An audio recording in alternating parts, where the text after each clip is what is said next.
Hello,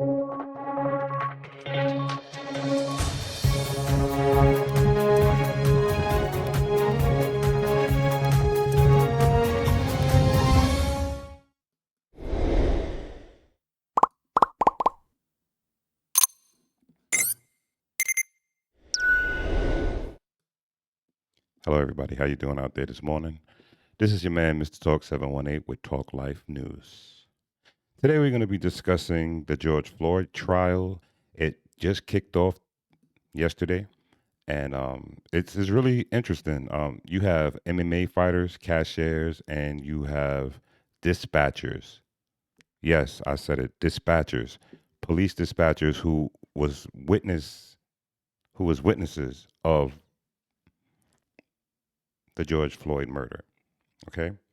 So the Derek Chauvin trial kicked off in Minneapolis on Monday morning with opening statements. The opening statements were from three people, one by the name of Jenna Scurry, one by the name of Alicia Euler, and the next one is Donald Wynn Williams II.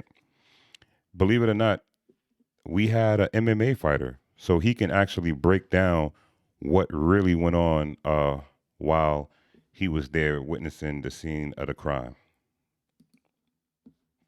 I'm going to show you what the courthouse looked like. This is the courthouse, and this this courtroom, this courthouse is the government building, and I mean, you would not believe how it looked.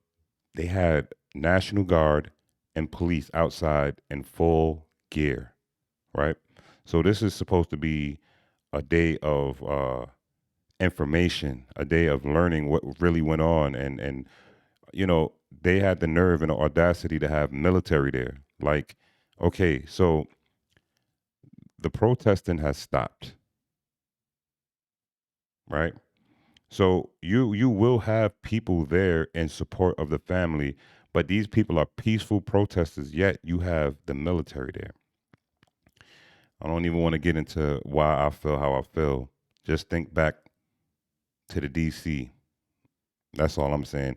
The people who were protesting for this young man, George Floyd, were not rioters. They were not dangerous. They weren't killers, murderers. They weren't thieves. They weren't trying to take somebody head off. They were peaceful protesters, right? Yet you have the military and police. I don't get it. Anyway, I'm going to show you a picture of Attorney Blackwell. Attorney Jerry Blackwell is a trial attorney for this case, right? And he's going to be there trying to prosecute. He's going to be the prosecutor for Derek Chauvin. Eric Nilsson. Eric Nilsson is the defense attorney for Chauvin. I couldn't be a defense attorney if you paid me $1 million, because you have to have no morals to be a defense attorney, because you're going to be lying and you're going to know that you're lying, and it's a horrendous job. Eric Nelson is taking his job and he's defending a murderer, a cold-blooded murderer, and I can't partake in this man's field. He's not a good person. Anyway, we're gonna transition on to the first witness. The first witness name is Jenna Scurry. Beautiful lady, right? She's actually a dispatcher. She's a 911 dispatcher, and she works for the state, right, or for the city, right? And while she was taking that call, she, you know, certain areas in certain neighborhoods, especially dangerous neighborhoods or black neighborhoods or people of color, we have cameras everywhere. So where this area is, they had a camera and she was able to see what was going on. And while looking, she just was saying to herself something wasn't right. She wasn't watching the screen the entire time, but due to something in her gut, she just felt that it was escalating too fast. What was going on? Why are they doing XYZ when it's only a $20 counterfeit type of thing? Why are they, using so much excessive force? So, while she was doing her job, going back and forth, she's looking at the screen and taking calls and, doing her job. And it turned out that when she looked back, she had to ask her coworker, like, "Hey, is this screen frozen? Because if it's not, why are they still in the same spot? Did they move?" She wasn't sure what was going on. She was glancing back and forth. To her, to put it clear, and point blank to the point, her coworker said no. There was no glitch or freeze of the screen. She also stated that she did not want to snitch, but it looked like use of force. So she called their sergeant. So you know how that go. You can always ask for a sergeant. Let me get a sergeant. I mean, like, you see it all the time. You see it in the movies. You see it in the news. You see it on. You see it everywhere. You see how they treat uh, people that they consider criminals, regardless to knowing the facts. So I want to commend her for doing her part because being a part of law enforcement, if you snitch, you can be pushed out, you can be harassed, you can even be killed because there's a blue wall of silence. You're not supposed to speak. But when she's a part of the 60% that's actually more 20%. She spoke out, and we need more officers like that. Today, I was talking to a coworker, and I said, you got 20% of good, 20% of bad, and 60% of people who won't say anything. They just go to work and do their job. Well, this young lady, she stood up for George Floyd, regardless to if he lived or survived. She did her part. So I want to say thank you to her for being a witness, for testifying, regardless to what type of situation would happen to her. So you guys just say a prayer for this young lady. Her name is Jenna Scurry. Okay, she should be accommodated for her part. The second witness was Alicia Euler.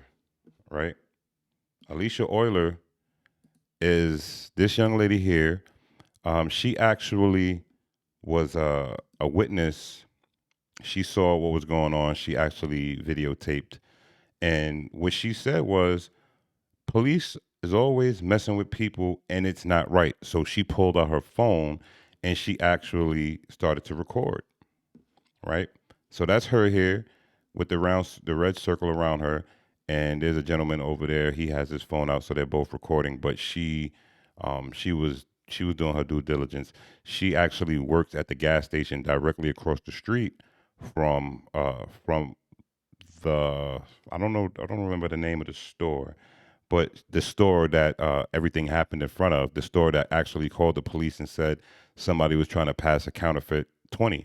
Now, we still don't know if that $20 was a fake counterfeit or whatever because there's no information pertaining to that. Alicia Euler, she's a 23-year-old cashier at the Speedway. She said she watched officers cuff Floyd and take him across to the squad car number 320. So when they took him to the car, you'll see, you'll see.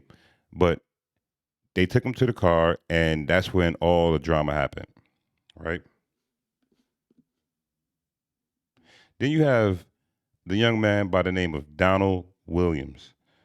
Donald Williams, this Donald Wins Williams II stated Chauvin used a kill choke, right? Or rear neck. It's so many different choke holds. Rear naked choke. You have a blood choke. You have there's so many different names for these different chokes. But this man, he is a professional MMA fighter. Okay, this is him here, and he's talking to the trial attorney, and he's letting them know, like, this is my profession. This is what I do. I used to be a wrestler, and I, went on for the last 10 years. I became an MMA fighter. He stated that he learned jujitsu and other forms of fighting techniques to become a full time mixed martial artist.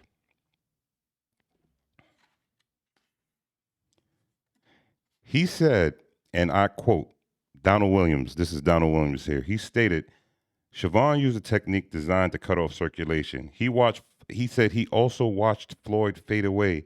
He stated he called the officer on it and said they had an eye to eye, and Chauvin acknowledged. So in other words, I look at you, you look at me, and I'm like, yo, what are you doing? And you look at me, and then you turn around and continue to do it.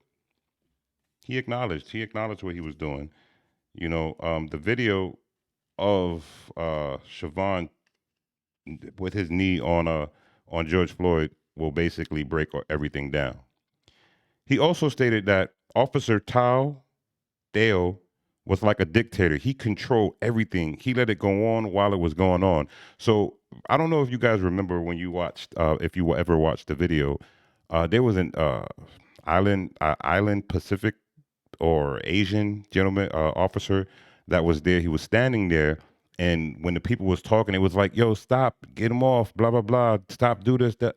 He's standing there, don't move, don't come over, don't come closer. I'm gonna lock you up, I'm gonna arrest you, blah blah blah. He stood there as the pit bull in front of someone's gate. He did not allow anyone to get closer to the situation, and that right there.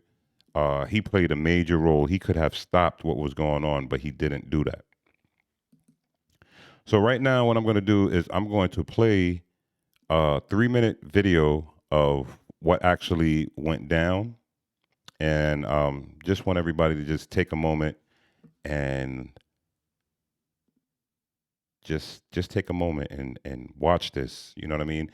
And maybe you'll get a fuller understanding of what I'm talking about, or actually what Donald is talking about.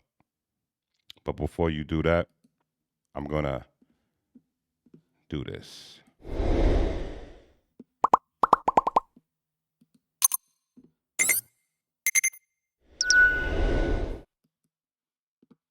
This is the video, everybody. Please take a moment, watch it, and see what's going on, okay? And so this, in Exhibit 17, shows the vantage point you had, the view you had from where you were standing. Correct. I only had that side view of the two officers and the shorter length of George Floyd's head. Nothing else. And when you were in this location, can you describe for the jurors what you saw about Mr. Floyd, how he appeared? Well, let me back up just for a second. You use Mr. Floyd's name. Did you know him at the time? I did not know Mr. Floyd at all. No real connection. So you're using his name because you've learned since then who he is. Correct. Can't go to many places without not knowing his name, seeing his face. So when you're in this location, you first come up and you're seeing him, he's able to speak. Correct. Can you describe what you saw of Mr. Floyd's condition as time progressed here?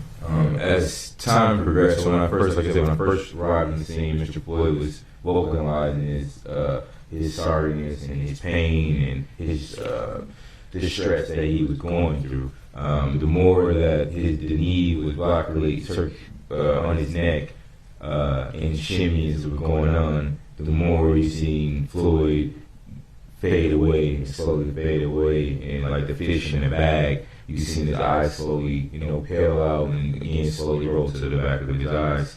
And he, so this is what I seen, this is what I heard, and that's what it was. Like, he was going through distress because of the knee, and he vocalized it, that I can't breathe, I need to get up, and I'm sorry. And his eyes slowly rolled to the back of his head. You seen the blood coming out of his nose. You heard him tell him before he stopped speaking that my stomach hurts, and those most of the times is a lot of bowel movement of your life. So from there on, he was lifeless. He didn't move. He didn't speak. He didn't have no life in him, no more on his body movements.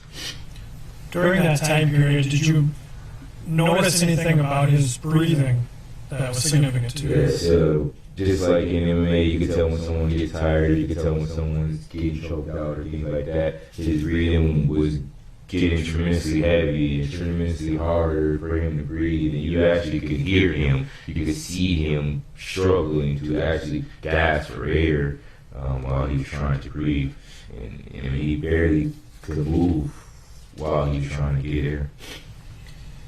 As you were standing there, did others gather around?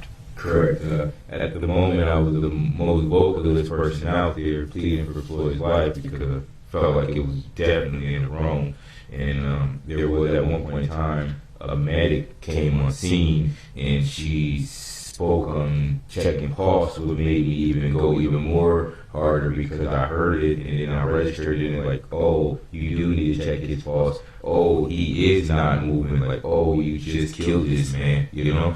And so her expertise was like, look, he's fading away. You need to check his pulse. She's asking him multiple times. I'm asking him multiple times. No one checks his pulse. All right, everybody. So this is a brief timeline of everything that went on. Officer Chauvin kneeling on Floyd's neck and his back. George Floyd handcuffed at a 8:19 and 14 seconds. 4 minutes and 45 seconds later, George Floyd talking, verbalizing, say, "I can't breathe," 27 times. George Floyd, my stomach hurt, my neck hurt, everything hurt at 8:22:24. At 8:23:59, George Floyd, final words, "I can't breathe." That's his final words. 53 seconds, they're still on him. Officer Lane think he's passing out at 8:24:48. And from 8:24:48 to 8:28, almost 8:29, he's still on George Floyd's neck. No one can tell me that was right. I'll show you a few images. And these images might be a little disturbing to some of you guys, but I just want to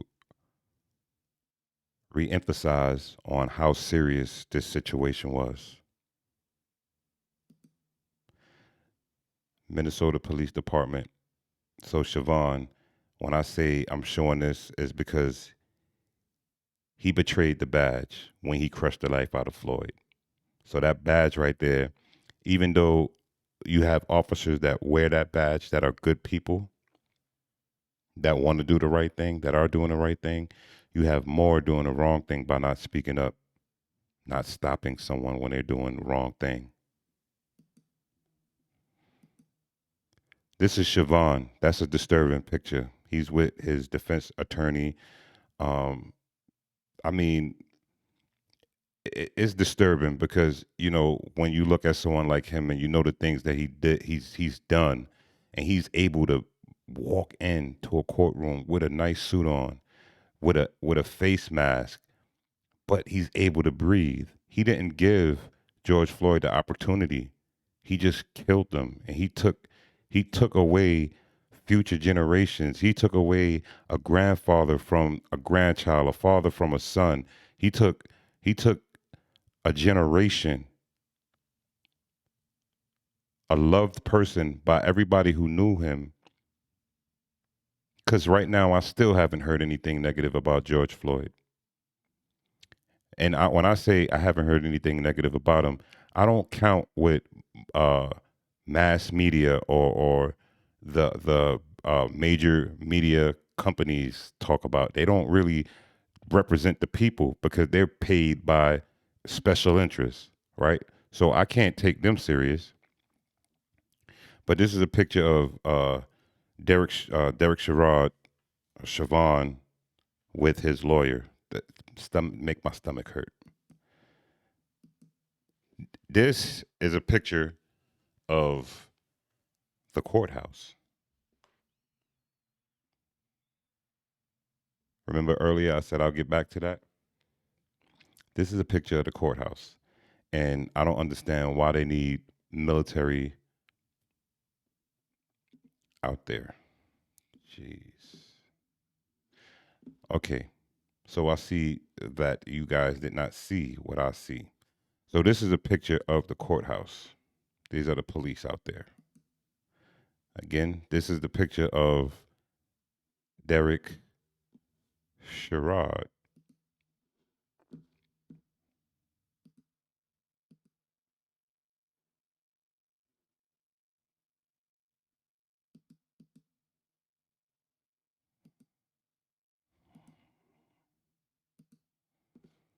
This is a picture of cup food.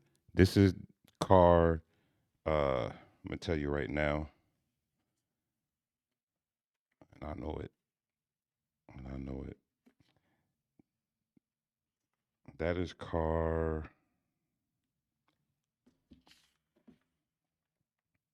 320. That's car 320. That's in front of cup of food, right?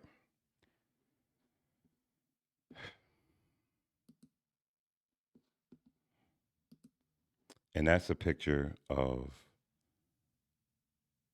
the criminals that killed an innocent man.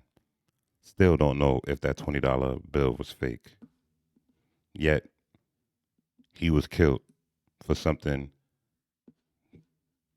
they have no idea about. Right now, this is a slideshow. There's 3 or 4 pictures of protesters, people that's out there supporting the family. You know, people love this man. Look, that's over 100 people right there. That's like 300 people right there. They're out there. This is a elderly man who cleans up the mural spot for George Floyd. I mean, that just goes to show you. I mean, the man is no longer here, but he's still loved by many. And you mean to tell me that he deserved to die? No one deserves to die, not in that manner. You had a mixed martial artist who clearly stated that it was a dangerous kill choke, a blood choke, a rear naked choke, a blunt choke. This choke was something that could put you to sleep or it can kill you. And that's what happened. He was killed. And it wasn't like he used his arm, because if you know anything about mixed martial art, you can do multiple things, right? With different parts of your body. So, you can make someone tap out by using your legs. You can use your arms. You can contort someone into a pretzel. And if they cannot take the pain, they will tap out. Well, George Floyd was handcuffed. There was no tapping out. If you saw the picture, right? I'm gonna go back, right? If you see this picture, you see Siobhan is looking at the camera, right? And it's weird because his badge is on crooked. I've never seen that before, but nevertheless, you see on the right side, right? Siobhan is looking directly at the camera, and I believe, and in my whole, in the whole inside of me, I believe that that camera view is when the young man, Donald Williams, was telling him like, "Yo, what are you doing? You're choking him." And he looked at him, and that was the acknowledgement that he was talking about. Put your prayers out there. Put them out there. Send your prayers out there to this family. Justice is definitely needed. Don't forget to pray for Brianna and her family and all the other people who passed away uh, via police violence. Because just like you have black violence, white violence, Asian violence, Hispanic violence, you have violence from everywhere. You have violence from the police, and we need them to be held accountable. So I would just say, it through prayers, anything can happen. Through the Most High God, anything can happen, right? So let's do that. Let's pray for this family. Let's hope that justice is served, right? And just remember, love is love. It's your man, Mr. Talk, with Talk Life News.